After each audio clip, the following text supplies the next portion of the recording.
Siamo nella provincia di Venezia, nel comune di Cona, siamo l'azienda Fidora, abbiamo 150 ettari e con un terzo della terra che manteniamo a biodiversità. Abbiamo per esempio 40 km di rive alberate, siamo pieni di animali selvatici come volpi, fagiani, lepri, beccacce, anatre, aironi. Abbiamo importatori da tutto il mondo che vengono a visitarci e rimangono positivamente colpiti dalla quantità di biodiversità e di verde che abbiamo in azienda.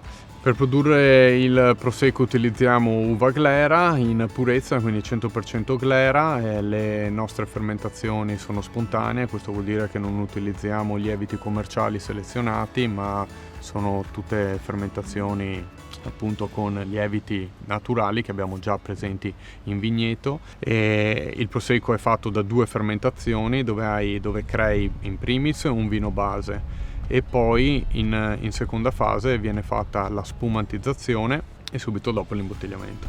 A mio avviso la natura è fatta di diversità, cioè la natura è tante cose diverse e proprio per questo credo che sia importante appunto non fare, come purtroppo ad oggi è quasi ovunque, un tipo di agricoltura di monocultura, cioè coltivare semplicemente un prodotto.